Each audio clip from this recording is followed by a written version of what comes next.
everyone, and welcome to Marketing and Sales Over Cocktails, the weekly podcast that helps you grow your business, improve your life, and enjoy yourself along the way. I'm your host, Alan Langer, and every week we try to bring you the best thought leaders, the best business leaders, and the best minds out there to help you succeed in business and in life. So sit back, relax, grab your pad, your pen, and your favorite beverage, and enjoy the next episode of Marketing and Sales Over Cocktails.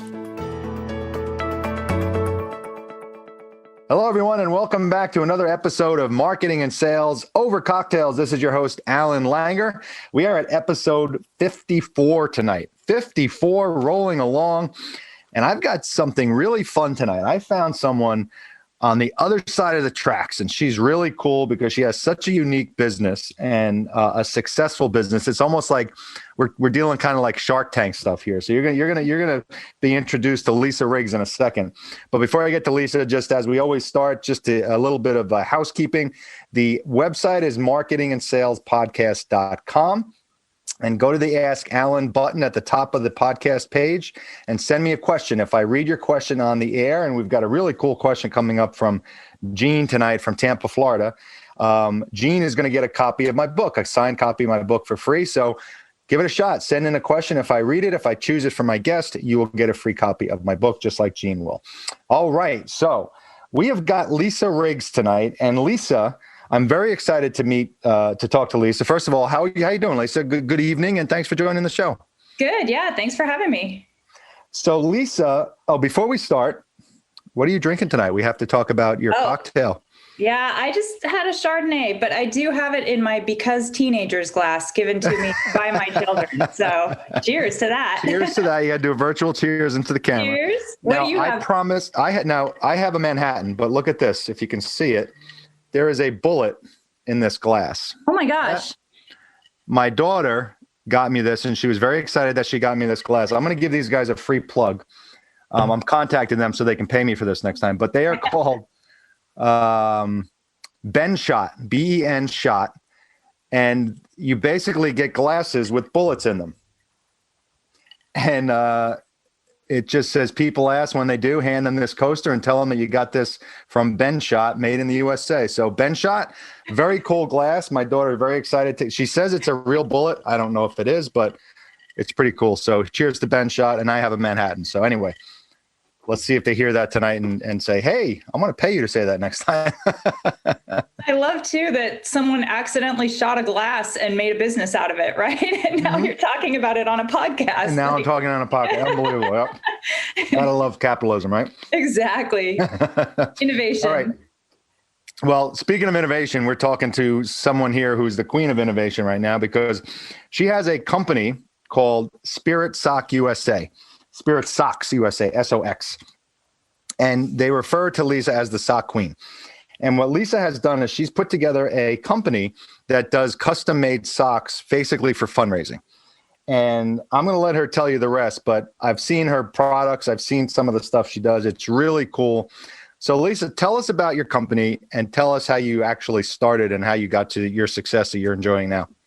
Sure. Thanks, Alan. So I do have a fundraising background. And so that's where the idea for socks kind of came to me because I think most other people was so tired of the cookie dough and the wrapping paper and these fundraisers that you're basically throwing money at so you don't have to have the product.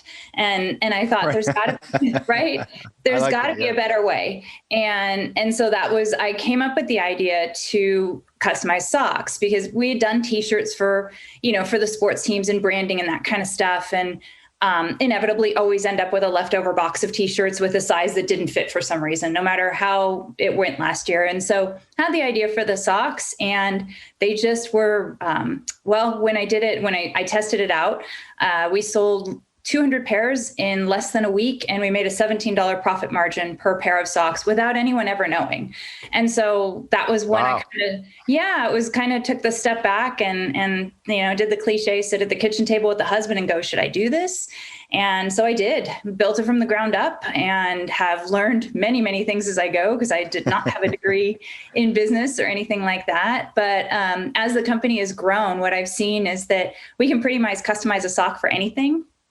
And so I apologize, marketing people, probably just, they cringe every time, you're supposed to find your niche market and really narrow it down. And I always come back with, but I can do it for anybody. And so, well, everybody wears socks for the most part. So everybody does. And for so many reasons, I mean, even giveaways at a wedding, right? Like I can, if you ask me, I can probably figure out a way to incorporate a sock into pretty much any event. And so we've transitioned, while we do a lot of fundraising, work with a lot of nonprofits and a lot of schools, also work with corporate gifting, employee appreciation, promotional items, anything for branding, as well as hopefully when events come back, it's a great giveaway at an event, 5Ks, golf tournaments, all that. Yeah, I was just thinking, I do a lot of golf tournaments, and that would be like an awesome gift because it's something you don't really see. You see the typical tees and golf balls and stupid crap from the insurance company, but it's all the letter opener. If I get another letter opener, I'm going to split my wrist with it. Exactly. It'll be hard. Who uses a letter opener? Yeah.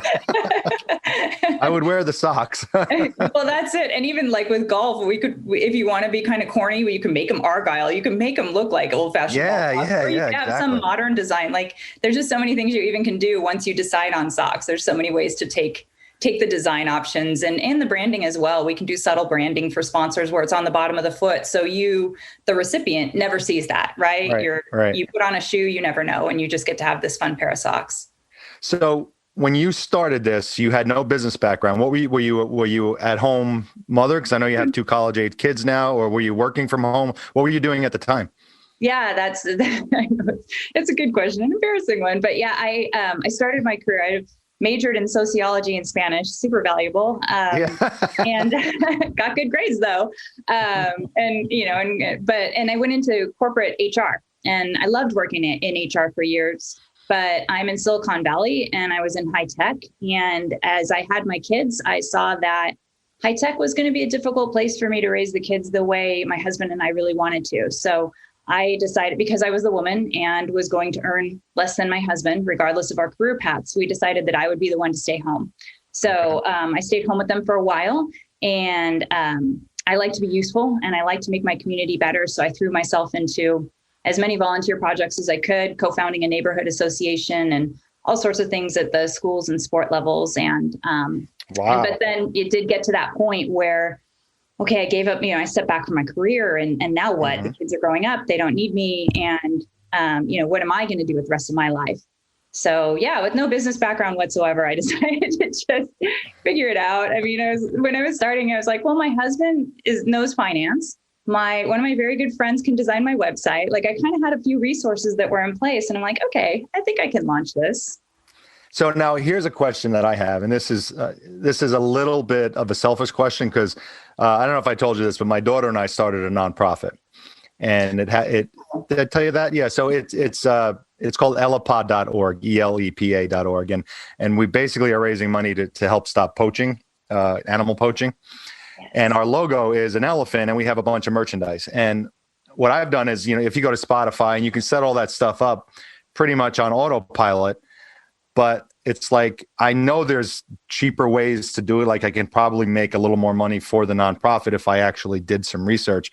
So what kind of I'm sure when you started looking at your socks, you're like, okay, how do I source this? How do I get these made? How long did it take you to really narrow this down to it's going to cost me, instead of $10 a pair, it's going to cost me $6 a pair. And I've got these people to do it. How long did it take you to do that? It took me 9 months to launch the business. I started in January. Wow, okay. Yeah, I started in January, and it took me 6 months to find a manufacturer, because the normal with socks, there's a normal retail model, and there's just, where people, it's okay to have a minimum of 3,000 or 5,000 because you're going to go sell them to brick and mortar, or it's going to be e-commerce, and it's all the same design. Mm-hmm. And what I did, what I do is we customize our socks uniquely for every customer. So I'm not ordering 3,000 at a time unless I get a great order, then that's wonderful. Yeah. But most of the time it's going to be for like, take your nonprofit, for example, it would be a smaller number. And I would want you to be able to be successful with that. So finding a manufacturer was difficult. I also found, it was funny. You can't Google US manufacturing. I thought you could. I thought you could Google everything. There's no list that comes up of US manufacturers that you can start to contact and see if they'll make your product. Doesn't exist. I had to join. Yeah, I had to join. I had to pay a monthly fee and join an association in the United States, where it finally connected me with someone. He ended up being from Peru anyways. And actually they tanked me right as I was about to go live, because they increased my minimums and they doubled the prices like the week I was going to launch, because they knew I had no other options. Yeah. And it was after 4 months of working with them to get everything set. Oh my goodness. Yeah, it was, it ended up being a blessing, which I think is something entrepreneurs need to, be able to step back and look at, okay, long-term, this is better. I knew there were many red flags, but I ignored them because I was desperate to get the company launched and it had taken so long. Yeah. Thankfully, I already had someone that I was talking to, so there was overlap and able to go. But finding someone, I'm now on my 4th manufacturer because I continue to strive to find lower minimums and higher quality. And of course, at better prices, because then I can offer better prices to the customers. But yeah, it's a challenging market out there. And one of the people, the one that I was on, there was another one that I could email the United States and they would connect me with someone. So it was great. They connected me with someone in North Carolina, except he couldn't read email. And like he did not understand how to communicate on email. And this is 5 years ago. So I'm thinking, really? Yes. And I went back to, I'm like, how in the world am I going to work with this man? It's impossible. It's impossible, right? It's impossible. So I went back to the woman who had connected us and said, thank you. However, we're really struggling with communication here. And I'm not sure, I'm across the country. I'm in California. I do not know how I would communicate with him. And she was like, oh, well, too bad, so sad.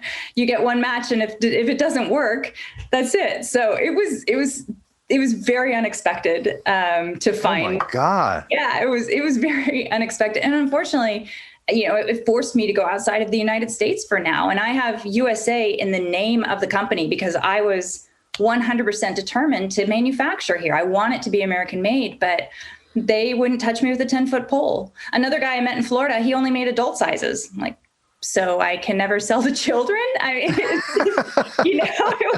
the things. So these are just sock manufacturers, or are they like mostly clothing manufacturers that also do socks? North Carolina was socks only. Yes. North Carolina is a big manufacturing hub in the United States and the Florida one, I think it was other, but I mean, there were things that came up that you just laugh at. And unfortunately it was sad too, because I'm like, well, now I see why a lot of people have to manufacture offshore if this is what you're dealing with, Yeah, absolutely. It was really sad. And I really hope there can be, some improvement so we can bring things back to our country and employ our citizens. Now, have you been working with the specific manufacturer for a while now? Like, are you happy with who you're working with? Or are you still like, got hurdles to deal with all the time? No, I'm very happy with her. She's also a woman-owned company and in a very male-dominated industry. And so she's so responsive and appreciative and wonderful. And she's like me, we're so similar. We're just trying to do this, for our families and to make life better for our families. And so I really appreciate her. And the quality is great. I knock on wood. I don't get complaints. So that's a really positive thing, because every time it drop ships to the customer, it's always like I hope you're happy, but we've already showed them pre-production samples and had many steps in place for them not to be surprised at what it looks like. But it's always that still of like, okay. Oh yeah, absolutely. Yeah. You're always looking at like, when you're in the world of editing and you're looking at something and you look at it 15 times and then it shows up and you miss something and you're like, oh my God, Yes, absolutely. And I have been in a situation where there were 13 of them and 2 of us. There were 15 of us that misspelled the word kindness or missed it misspelled. It's amazing when that happens, isn't it? I couldn't. And of course it was my fault, even though all 13 of their boys too.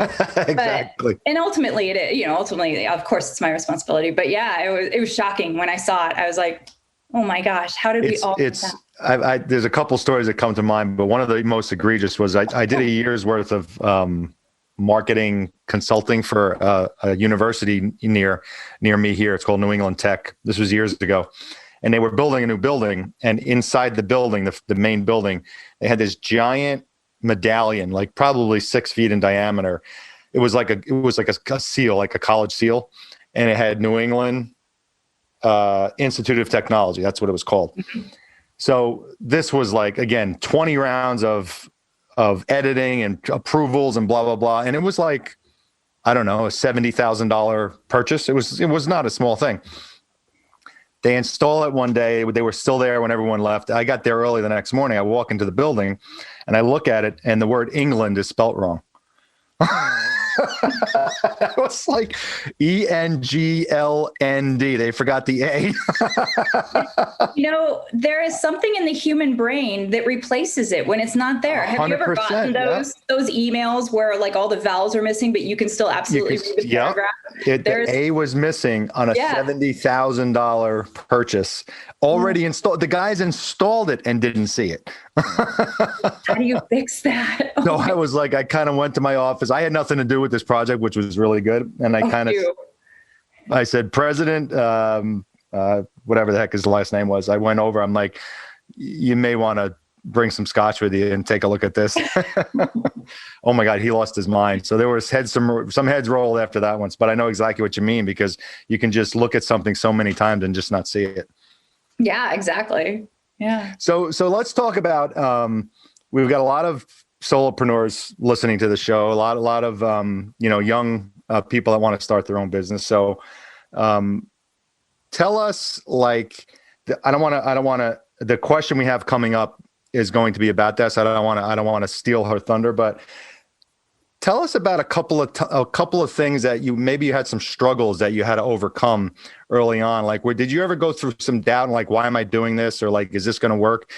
Take us through some of those times as you were, getting this set. I had that doubt yesterday. Like it just, I mean, I'm 5 years in and non-COVID, I think things would be a lot more stable and have a better projected line of sales and revenue. But people are just still figuring it out right now, trying to recover. And so many people who, schools or camps or whatever, that they are able to be back in session or hold, they're bare bones. So there's not for money for Sox. So okay, now I lost the question. So I think definitely one of the biggest challenges was budget. And when you have your small company, like you have to decide whether you're going to take out a loan, right? Or if you're going to try to fund it yourself, or what that model is going to be.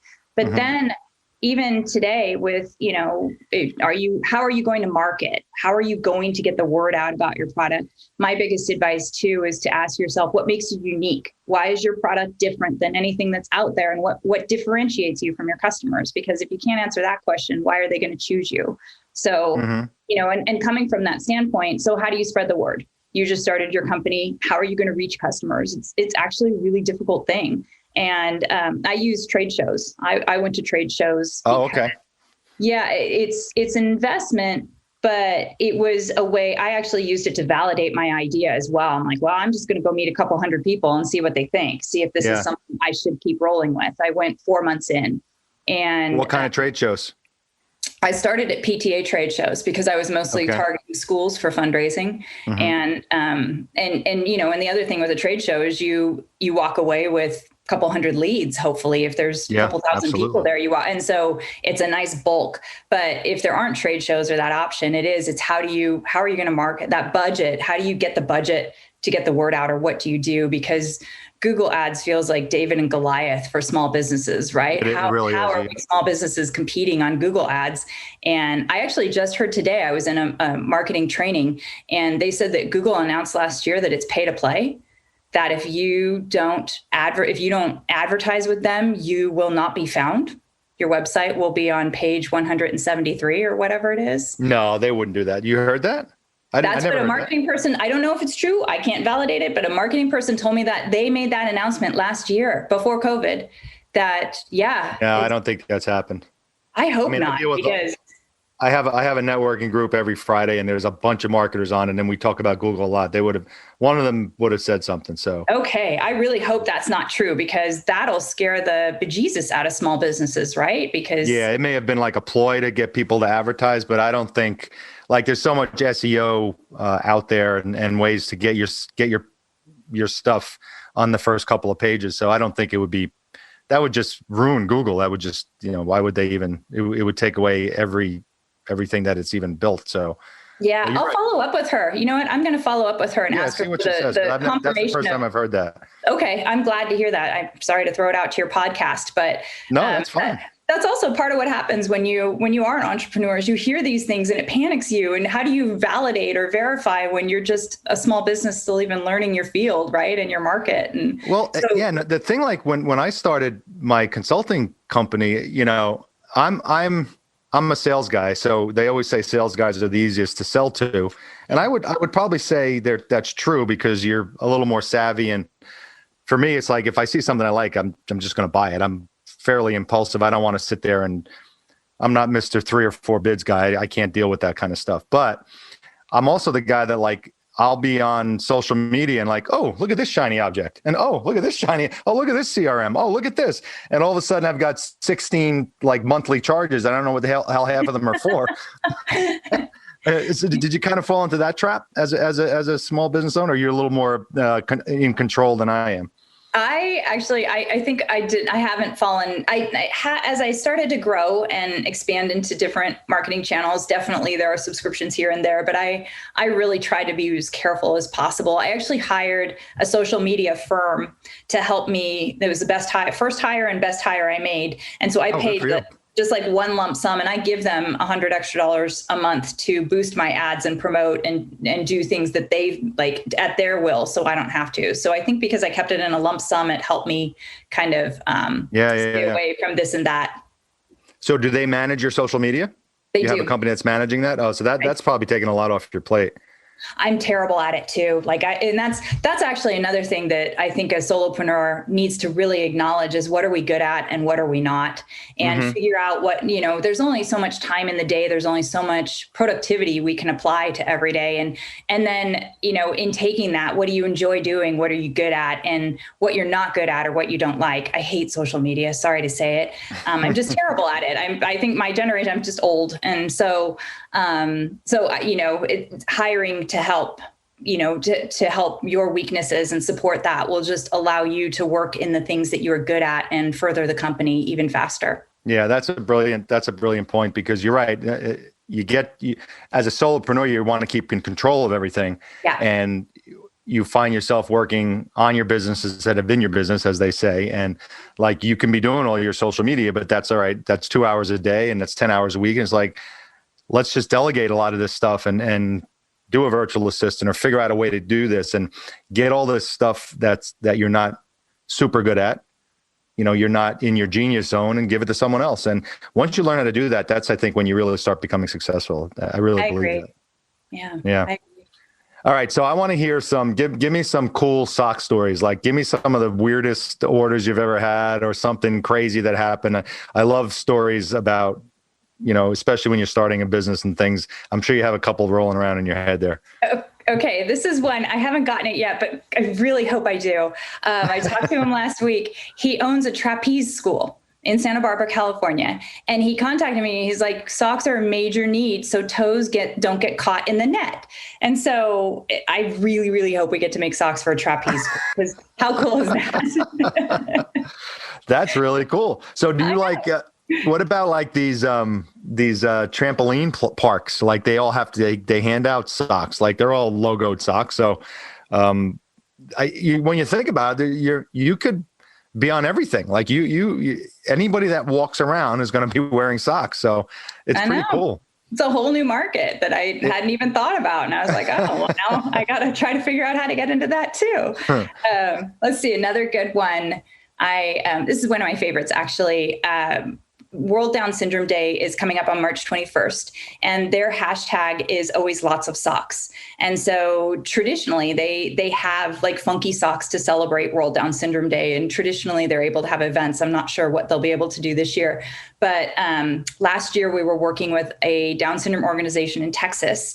And what they did was they had their members, they did a design contest for the socks and had their members draw the sock designs. I worked with them on giving some guidelines on, because we knit the socks. And so, it can't be like, I just gave them some guidelines on what to design to make sure we could convert it into an actual sock. So yeah, they ran this design contest. They chose 6 designs actually. And we were able to use all of them because we did front and back of the socks. And so we got their designs onto the socks. We then made them, and then they sold them to raise money for Down Syndrome Day. And I think about sometimes when, if I'm having a rough day or whenever I see their socks, I think about what those kids must have felt like being able to put on the socks that they actually drew. Oh, yeah. That's one of my favorite ones. Yeah, I would love for more people to do the design part. I think it's really, really fun when they do it themselves. Yeah. Well, why is the hashtag lots of socks for Down syndrome? Is there a reason for that? I don't know. What? I honestly don't know. This is through like the World Down Syndrome Organization and national organizations that they do lots of socks. And I think it's just a way for them to express their uniqueness. Yeah. Yeah. Yeah. I know March 21st, it's on March 21st because it's the 21st chromosome. That it's something about the 3 and the 21st chromosome that causes Down syndrome. So there's a reason for that, but I don't know the socks. Oh, interesting. So do you approach let's say, you've got your social media group doing your social media stuff, but like, are you contacting the American Cancer Society or any of these big time fundraising organizations directly? Like, how do you deal with what's your plan for getting your word out to those kind of people? I'm trying to do it more organically than just cold calling. I don't feel like, calling someone up and being like, hey, listen to me about me. It's all about me. And so I'm trying to, if I can develop relationships with them through social media, engage in their content, become a supporter, and then maybe start to go. And I also am a certified women-owned organization. So I have a supplier diversity portal that I can, try to contact certain organizations through if they're a part of that program. And so I think that gives me an advantage, but I don't normally pick up. I should. I mean, what's the harm in picking up the phone and calling? But I don't know if you have any advice. Me and everybody listening, I'm sure is really open to it on how to do it. Well, I mean, we met on LinkedIn, which I meet most of my guests. And because I think you commented on a post or something and we started talking and I'm like, oh, wow, she makes custom socks. This is really cool. And we just started talking, but no, I think your strategy of engaging in content, but finding the people that you engage with is important. Like not just, engaging with just someone who may not be your client, but go to the American Cancer Society and they have 500 employees, start engaging with their content. And soon, you never know who's going to say, wow, I saw this sock lady and we got a fundraiser coming up, and, it could be an admin who mentions it to her boss and his boss, and you never know. So you're on the right track. So I would just keep doing that. But thank you. Yeah, I've actually had a couple of larger name companies recently contact me, and it's been what both of them have said the same thing. And they said, my boss saw you on LinkedIn and told me to reach out. Yeah, there you go. So that was just them viewing my content, not me engaging. So I think I think it's important to understand, treat them as a human, not a sale, and really just try to engage and develop that relationship before you make the pitch. Yeah, because I've always said that if you use LinkedIn properly, and a lot of people don't, but if you use it properly, it eliminates the cold call. Because if you're already having a nice conversation with someone, like, I like your post, I like what you said, and they say thank you, and you go back and forth, and all of a sudden you kind of earn the right after a little while to say, hey, by the way, I see you guys do this. Would you be interested in chatting about possibly doing a fundraiser with some socks? And then it's not a cold call anymore because they know you. I agree. And then the person's probably more agreeable because you've already established this relationship, right? They're probably like, oh, sure, I'll listen to you. Even if it's not for me, I might know somebody I can refer you to. And that's critical as well. And it's also like you'll realize even if they say no, it's how they say no that will show you the respect they have for you. Mm-hmm. Like I reach out quite a bit, and after a few conversations, I'll say, hey, if you ever need anyone for your sales team or blah blah blah blah blah. If I just reached out initially and said that, it would be like either ghosted or like no thank you. It would be like, but now it's like, oh, thanks very much. We're using someone right now, but I'll keep you in mind in the future. But they're like nice about it, like they're very cordial and professional, because they respect you because you've been having a conversation with them. Exactly. That's the difference. That's exactly. All right. Are you ready for the question of the week? Sure. Because we're already at a half hour. I believe that. Oh, wow. You're so easy to talk to. Thank you. And so are you. This is really good. And again, congratulations on your success. I love seeing stuff like this. So I hope when this comes out, you get a bunch of people calling you for socks. So I really do. Thanks. All right. So this comes from Jean in Tampa, Florida. And Jean, this is an excellent question. I should send you 2 books for this one. Mm-hmm. All right. She writes, if you ever have on a female entrepreneur that started her own business, Jean, I have Lisa Riggs right here, that she fills that definition. Please ask her the top 3 things she needed to master to become successful. That is an awesome question. What would you say? I'm not going to put you on the spot for 3, but how would you answer Jean's question? Yeah, the first thing that comes to my mind, and this may sound bad when I say it, but I had to master failing and then getting back up, because you are going to get a lot of no's, and you have to. I feel like it's okay to have a pity party that night, but the next morning you got to get back up and you got to keep trying. And so I think it's really resilience, right? You really need to be committed to it for the long haul, not let a bad day make you give up everything, and understand that there are going to be a lot of no's. One of my friends actually gave me the best advice when I was starting out, is she said, don't reach out to your closest network. Like you've got your first, second, and third like LinkedIn connections, right? People that you know. And she said, if you start with the first or the second, you're going to expect them to say yes. And you're going to be so disappointed when they don't. So she recommended start with your third, that outer circle of people, because you expect no's. And she said, you're going to get I thought it was fantastic advice. And you're going to get 1,000 no's, and it's going to be okay, because you don't expect any of them to say yes. But when you get that first yes, it's going to be great, right? And it's going to start that progress. So I think that's one key thing. I think the other thing too, and I don't want to generalize or stereotype women, but I'm in some women's networking groups, and we often have a hard time with asking for money or setting our price. And I really think that that's something that you need to, you absolutely have to overcome it. It's a conversation you have to have. It's a qualifying conversation when you're talking to someone. So, the sooner you bring it up, the sooner you can see if they're on the same page as you and you're a fit. And so I think that's a key thing to get past as well. That's a great piece of advice, because one of the biggest things I see, especially with solopreneurs or small business owners, is they're afraid to ask for the order. They're afraid to actually ask for business. They're great at talking about their stuff and everything's great. And then all of a sudden, when it comes time to say, all right, you want to go going, they're like, all right, well, let me send you a proposal. I'll be back in touch in like 10 days. It's like they're afraid of sounding like a salesperson. And I really train to you have to get over that.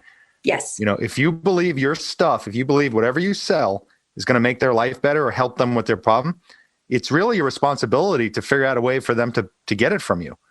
You owe it to them because you believe your stuff is going to help them. So why would you not want to sell it to them? Exactly. I can share my tip too for how I overcame that. Oh, absolutely. Please. When I tell people the price, when it's a structure, but when I give them a price or a quote, I always back it up with, this is what the price includes. Because for me, I don't have any sneaky fees. It's all included in, like when you see the price of the socks, that's what it is. I don't have setup fees. I don't charge for extra colors. I don't charge for, all these things that sometimes t-shirts or other people charge for. And so that's what I back it up with, is this statement of, this includes all of it. And for me, it really helped validate and justify the cost that I was providing them. And it helped me get past that hump. And now I don't have an issue at all telling people about the price. In fact, I try to as quickly as possible, almost in qualifying, like when they contact me through the website or through social media for a lead, that's almost one of the first things I want to ask, because if it's not something that's a fit for them, then like I said, it saves us both some time. Yeah. It's okay to ask what your budget is. Absolutely. Or what are you looking to spend? And I'll see if I can have something that I can fit into that budget. Absolutely. Yeah, absolutely. Because I think a customer, I know I would appreciate the fact that they're trying to figure out how to fit in my budget rather than waiting to surprise me at the end and hope I can afford it. That's it. You don't want to do all of that work and develop that relationship with them and have them spend all that time only to get to the end and not be able to afford it. Mm-hmm.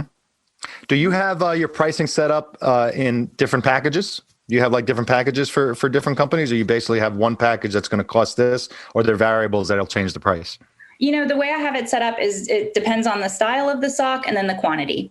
And so, and it's pretty standard, like it's pretty, I've tried it it's consistent across, like dress socks are 25 cents less, and every price break, they're 25 cents less than the athletic crew socks and stuff. So gotcha. Yeah, that's the way. It's more based on quantity and style.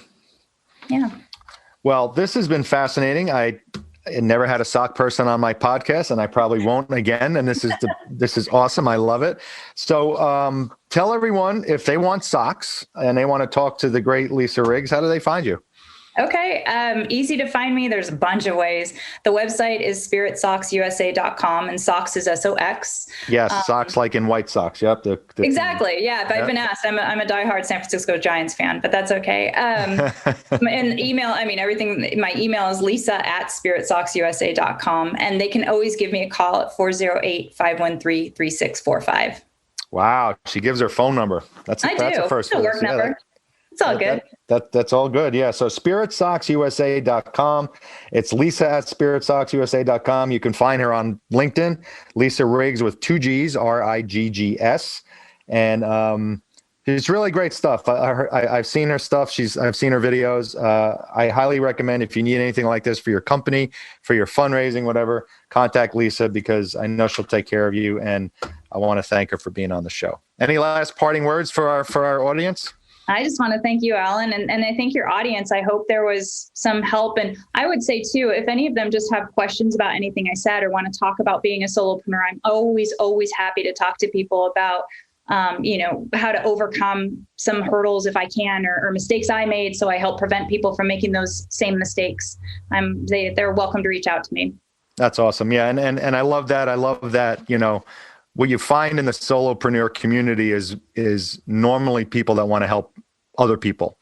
I'm going to talk to you about my networking group on Fridays, because I think you'd be a great fit on that. So we can chat about that. But you're just a great example of the solopreneur and the entrepreneurial community and the mindset, and congratulations on your success. So I want to thank you for being on the show. One more cheers to Lisa Riggs. Thank you, Lisa, and enjoy your Chardonnay. And I'm going to thank everyone for joining us tonight on episode 54 of Marketing and Sales Over Cocktails. Remember, the website is marketingandsalespodcast.com. Send me a question, and just like Gene in Tampa, Florida, if I read your question, you're going to get a signed autographed copy of my book sent out to you for free. So that's it for tonight. Marketing and Sales Over Cocktails, episode 54 is in the books. We will see everyone again next time.